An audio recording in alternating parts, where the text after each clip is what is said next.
CEO demoted the single dad to janitor, not knowing he invented the machine everyone was using. There were 312 employees in the Callaway Medical Devices building on the morning of the demotion. Most of them would later say they didn't notice it happening. A few, the ones whose desks faced the corridor outside Conference Room B, would remember seeing a man in a gray fleece walk past carrying a cardboard box. They would remember thinking he looked familiar. They would not, in that moment, be able to place why. The man was Owen Merritt. He was 31 years old. He had a 7-year-old daughter named Nora, who was, at that precise moment, sitting in the second row of a school bus somewhere on the route to Tilden Elementary, with a stuffed dog named Patch held against her chest and a lunchbox shaped like a submarine. Owen's choice, which Nora tolerated, with the particular patience of a child who has learned that her father's enthusiasm is a form of love and therefore not worth fighting. Inside the box, Owen was carrying a coffee mug, a spare charger, 3 mechanical pencils, and a dog-eared spiral notebook with water damage on the lower right corner from a night in 2019 when he had fallen asleep at a laboratory bench and knocked over a glass of water in the dark. What was not in the box, because it could not fit in a box, because it existed in 47 hospitals across 11 countries and had been used in over 90,000 diagnostic procedures in the last 3 years. The machine. The Callaway CM7 arterial mapping system. The one with Owen Merritt's original design notation on page 12 of that water-damaged notebook. The one whose patent, thanks to a contract addendum that had been routed through Dominic Farrell's desk 18 months before Owen ever signed it, did not bear Owen Merritt's name at all. Stay with this one. Every minute of it matters. The demotion had been announced on a Tuesday. Not announced, that would suggest a degree of ceremony that Lauren Vance, Callaway's CEO of 14 months, had not considered necessary. It had been communicated. In a meeting that lasted 9 minutes, attended by Owen and by Callaway's head of HR, a woman named Patricia, who had the look of someone who knew this was wrong and had learned to perform certainty anyway, Lauren Vance had explained that due to a restructuring of the CM7 development team and a realignment of resources for the CM9 build cycle, Owen's role as senior development engineer was being eliminated. He was being offered a transition position. The transition position was building maintenance. He would report to the facilities team starting Monday. His badge access to the development floors would be updated by end of day. His engineering credentials and ongoing project access would be transferred to the project file, which would be handled going forward by Dominic Farrell, head of innovation, and the man who had, in Lauren Vance's 14 months at Callaway, become the most visible person in the building. Dominic Farrell, 46, wide shoulders, well-tailored suits, hair going distinguished at the temples. He had a particular quality that Owen had noticed in his first week at Callaway. 3 years ago, the ability to be precisely wherever credit was being distributed, appearing at the moment a project was praised with such reliable timing that a person who didn't know better would assume he had been there from the beginning. Dominic had not been there from the beginning. Owen had been there from the beginning. Owen had been there from before the beginning, from the napkin sketch in a hospital waiting room, from the 4 a.m. sessions in the Callaway lab that he'd signed himself into on weekends because the idea wouldn't stop working in him, and he had no good reason to ignore it. He had been there from before Nora was born, from before Ellen's diagnosis, from before Ellen's death, from before the version of himself that existed now. The one who made lunches in the shape of submarines and read 3 stories before bed and tucked a stuffed dog named Patch in beside his daughter every night and sat in the parking lot of whatever building he was working in and breathed for a minute before going in. In the meeting, Owen said very little. He asked 2 questions. He asked whether the decision was final. Lauren Vance said it was. He asked whether he would be permitted to retain a personal copy of his project documentation. Patricia from HR said she would need to consult on that. He nodded. He thanked them for their time. He went to his desk.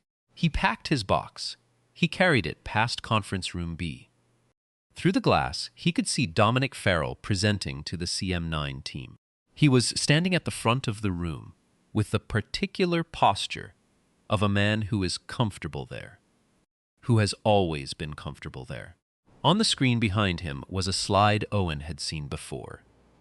The caption at the bottom read, "Building on the CM7 Foundation, our next generation vision." Owen looked at the slide for one step's worth of time. Then he kept walking. The apartment on Delaney Street was the third place Owen and Nora had lived since Ellen died. The first had been too big, full of things that were mostly Ellen's, and which Owen had eventually moved with great care into a storage unit. Because he could not bring himself to donate them, but could not keep them in sight either. The second had been too small, a one-bedroom that required Nora to sleep in what was technically a dining alcove, and which Nora had been extraordinarily gracious about, never once complaining, only asking once whether the alcove counted as a room and whether Patch could still have his own pillow. The Delaney Street apartment was right. 2 bedrooms, 3rd floor, a kitchen with a window that caught the morning light in a way that Owen had found unexpectedly restorative. He made breakfast at that window every morning. Eggs, usually, sometimes toast. Nora ate with Patch propped against her juice glass because Patch attended meals, which was not negotiable, and which Owen had decided years ago was not the kind of thing to negotiate. He did not tell Nora about the demotion that first week. He dressed in his work clothes, dropped her at school at 7:50, drove to the Callaway building, changed into the facility's uniform in a locker he had been assigned in the basement, and went to work. He mopped floors. He replaced fluorescent tubes. He cleared a drain on the 2nd floor that had been blocked for 2 weeks. He did the work that was in front of him because he was not someone who decided which work was beneath him. He was down there for 2 days before he was called to the development floor. The call came through Callaway's facilities dispatch system. Development floor 4. Equipment malfunction. Immediate. The CM7 suite on floor 4 was a room Owen had designed the workflow of. He knew where every cable ran. He knew the temperature requirements for the calibration array. He knew the sound the machine made when it was working, and the sound it made when it was about to stop working, which were 2 sounds that were similar enough that only someone who had spent a specific kind of time with the machine would understand the difference. He got off the elevator with a toolbox and a clipboard. The room was crowded. 4 engineers in white coats. A technician he recognized from the imaging department. And Dominic Farrell standing near the back, not touching anything, doing the thing he did in moments of visible crisis, looking commanding without doing anything. The machine was not working. It had stopped mid-cycle on an imaging run. The display was showing an error state that Owen had seen twice before, and which both times had been caused by the same thing. One of the engineers, young, maybe 26, clearly the senior person who'd been called, was running a diagnostic sequence on the control panel. He was running it correctly. It just wasn't going to work. The error was not in the digital system.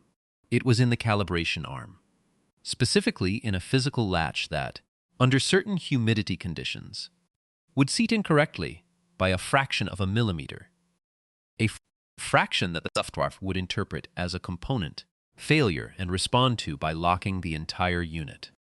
The latch had been a known issue in the CM7's 2nd revision. Owen had documented it. He had submitted the documentation. He had never received a response. He crossed the room to the calibration arm housing. The young engineer looked at him. Owen said, without looking up, "Run it again after I do this." He opened the housing. He found the latch. He pressed it. A very specific pressure, a specific angle, and it seated correctly with a click that was almost inaudible. He closed the housing. He stepped back. He looked at the young engineer. The engineer ran the sequence. The machine cycled back to its ready state. The display cleared. The room was quiet for a moment. Not the quiet of nothing happening, but the quiet of a room where something expected to take hours had taken 4 minutes. The young engineer looked at Owen. He said, "How did you know that?" Owen said, "I've seen it before." He picked up his toolbox. He wrote the repair note on his clipboard. Specific, thorough.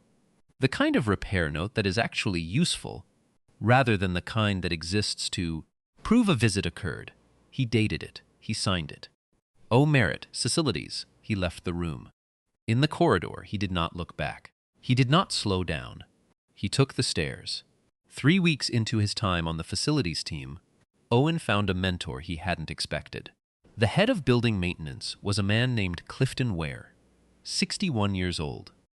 Gray beard, coffee-stained work shirt, a key ring on his belt that held what appeared to be keys to most of the known universe.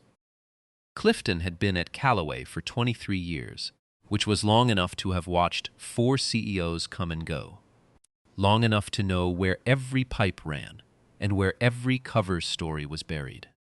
Clifton found Owen in the second week, in the storage room off the basement corridor, eating his lunch alone with the kind of quietness that is not peace, but is not quite defeat either. Clifton sat down across from him. He said, "You're the one who wrote the CM7 latch documentation." Owen looked at him. He said, "Yes." Clifton said, "I had a copy of it." "Maintenance copy?" "From when they were commissioning the suite." "Your name was on the original spec sheet. Different names on the public-facing documentation. Different names on the awards display in the lobby." Owen said nothing. Clifton said, "I'm not asking you anything.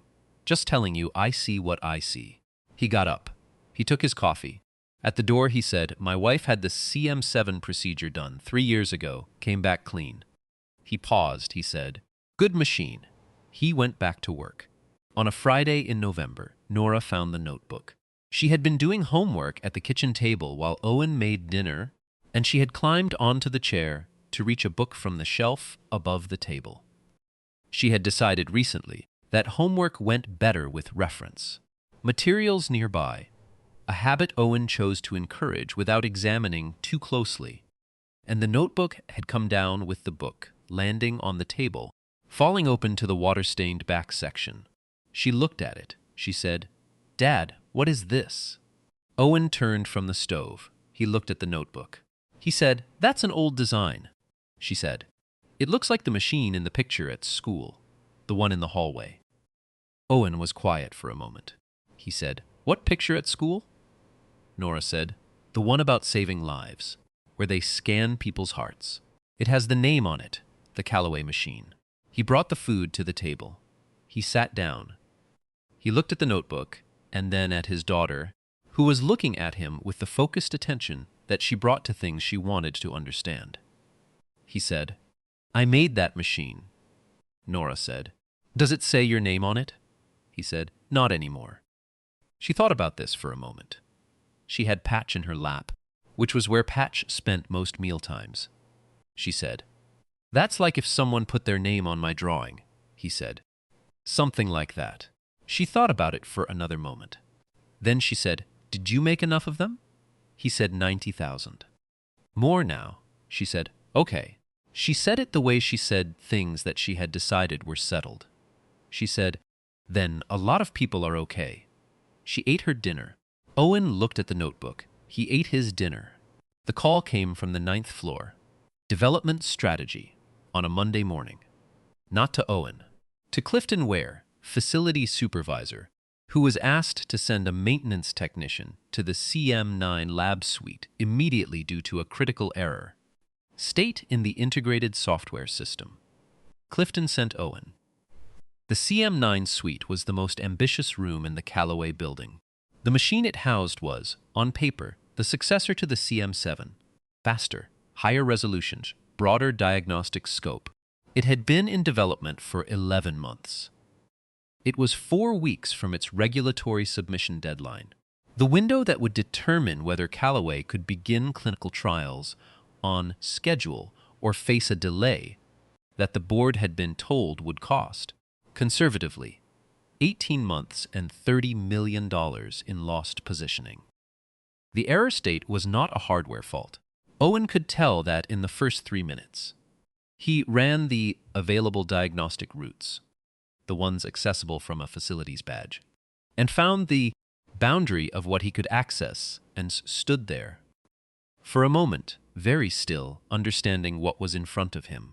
The CM9 had a software integration problem in its calibration mapping. Not an unusual problem, in theory. Calibration mapping issues were common in development systems. But this one had a quality that Owen recognized: a specific shape of error, a particular way in which the imaging array and the calibration protocol were failing to communicate, that he had seen before. He had seen it in the CM7, in its early builds, in the spiral notebook with the water damage on the lower right corner. He had solved it then by redesigning the interface layer between the imaging command structure and the physical calibration arm. The solution was in the notebook. It was also in his head, because it was his, because some things stay yours regardless of what a contract addendum says. He could not fix this with a facilities badge. He could not fix it with a clipboard and a repair note. He needed full system access and 6 hours and a very specific conversation with the engineering team about why their integration architecture was going to fail in 3 different ways. Before the machine ever reached a regulatory submission, he took out his phone. He called Clifton. He said, "I need you to call someone." Clifton called Patricia from HR. Because he had known Patricia for 11 years, and because Patricia, despite having performed certainty through the demotion meeting, was not a person who was comfortable with injustice, which was something Clifton had observed across multiple situations over multiple years. Patricia listened. Patricia made a call, and the call went up. By 2 in the afternoon, Owen was in a room with Lauren Vance, Adrian Cho, Callaway's chief technical officer, a position that had existed at the company for 4 weeks and who had been brought in specifically to assess the CM9's readiness, and 2 of the CM9's lead engineers who had been asked to present their current diagnostic findings to Owen, had done so with the particular wariness of people who have been asked to explain their work to a janitor. Owen listened. He did not interrupt. When they finished, he asked 4 questions. The questions were precise, technical, and revealed, in their construction, a knowledge of the CM9's architecture that was not consistent with a man whose role was building maintenance. The older of the 2 engineers, a woman named Sandra Park, who had been in medical device development for 22 years, looked at Owen across the table and said, "Where did you work before Callaway?" Owen said, "I worked here," she said. "In what capacity?" he said. "I designed the CM7. The room was very quiet. Lauren Vance looked at him. Adrian Cho looked at him. Sandra Park looked at the diagnostic report in front of her, and then back at Owen, and then at Adrian Cho, with an expression that said several things simultaneously. Owen said, "I can fix the CM9, he said. "I'll need full development access and the integration documentation from the build cycle. And I'll need someone to explain to me what was changed in the interface layer between version 3 and version 4 of the calibration protocol, because whatever was changed is where the problem started." Sandra Park pulled the documentation.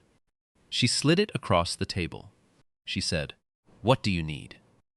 Adrian Cho went looking that night. Not because she had been asked to, because she was 4 weeks into a job she had accepted specifically, because she had been told Callaway's innovation pipeline was robust, and something in the room that afternoon had suggested to her that her information about that pipeline was substantially incomplete. She found the original CM7 patent application. She found the contract addendum. She found, in Callaway's internal project management system, the original development logs that had been archived when the CM7 project was closed out. Logs that were time-stamped, that were authored, that showed a record of contributions, that told a story very different from the one on the awards display in the lobby. She printed what she found. She put it in a folder.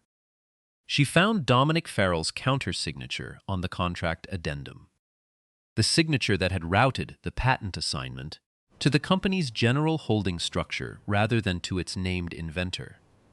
And she put that in the folder, too. She looked at the date. The date was 4 months before Owen Merritt had been hired as a full employee. He had signed the addendum as a contractor in a stack of onboarding paperwork. Because that is when people sign things they haven't fully read, when they are new and eager and trusting and have no reason yet to distrust.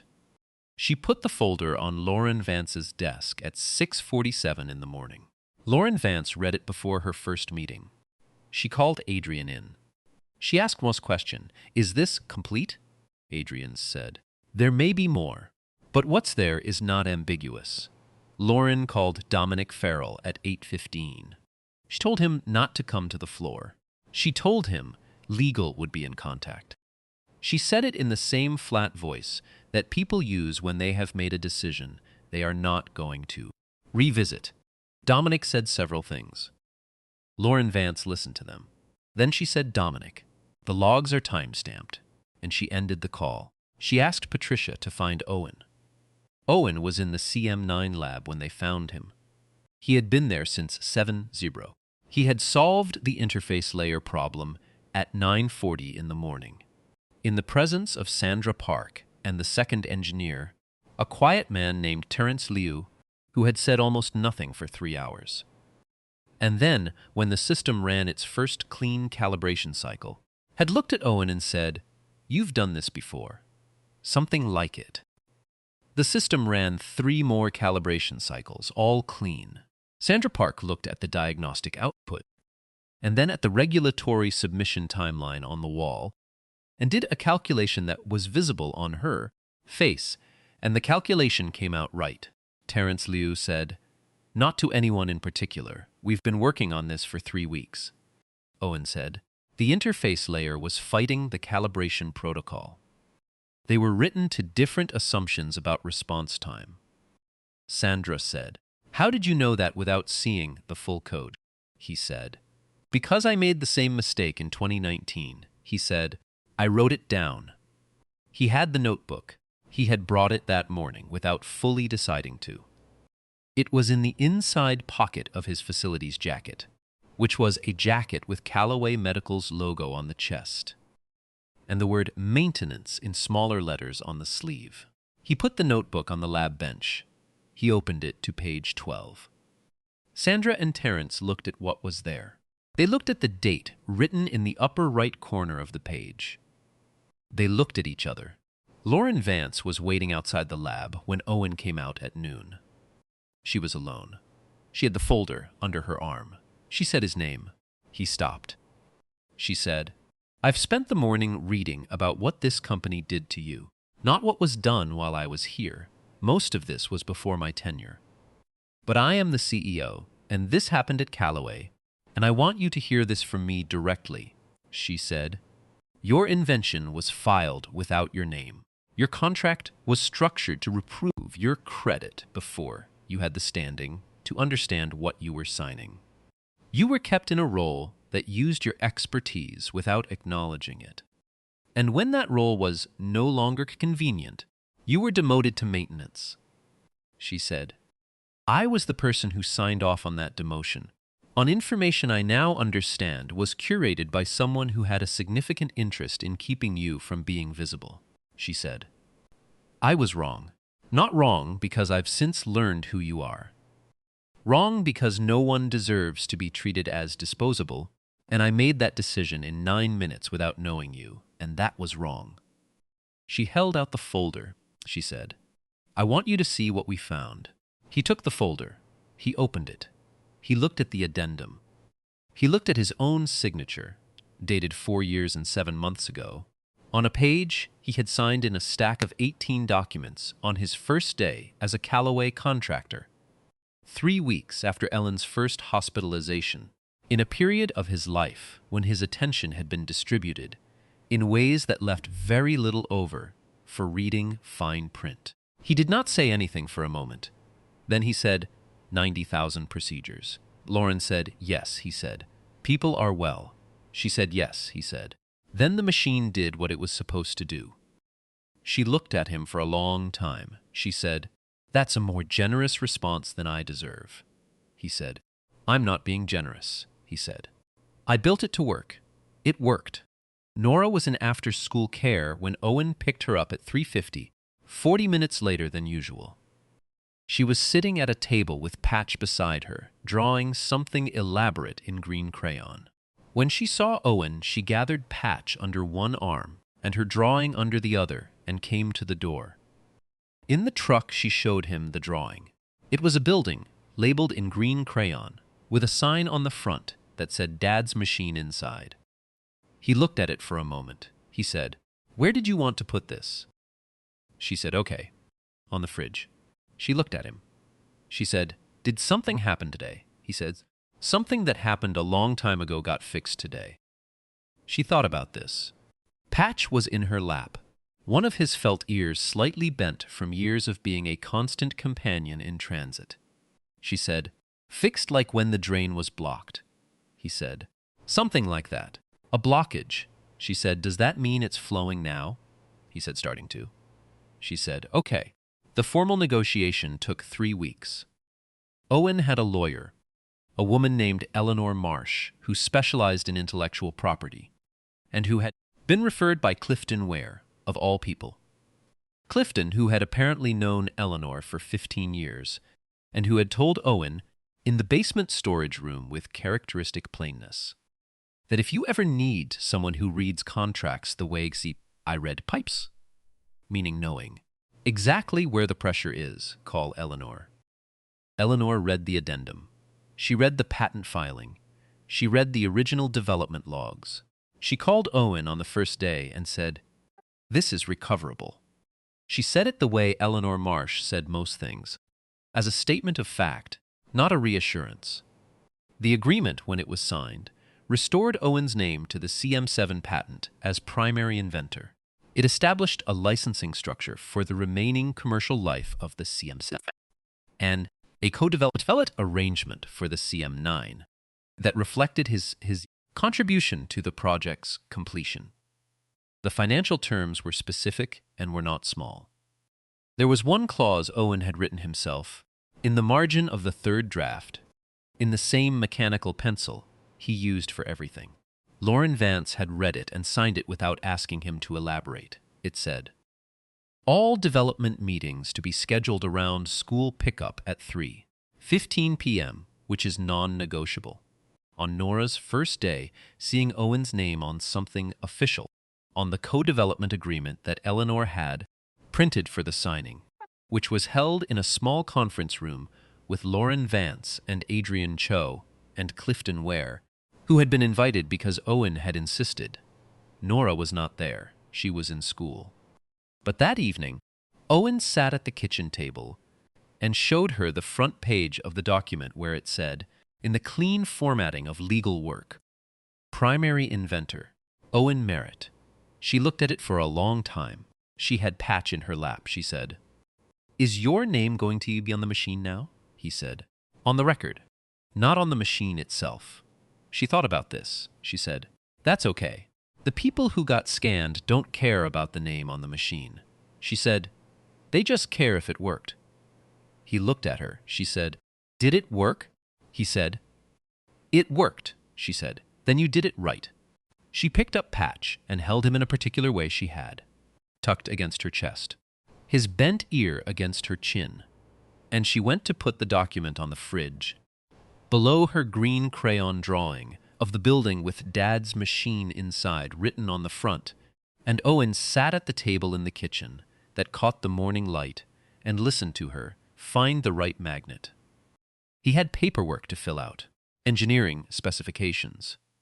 A CM9 integration meeting on Thursday. a stack of documents that Eleanor had sent over, and which needed his attention. Before Monday, he picked up the mechanical pencil. He opened the notebook to a clean page.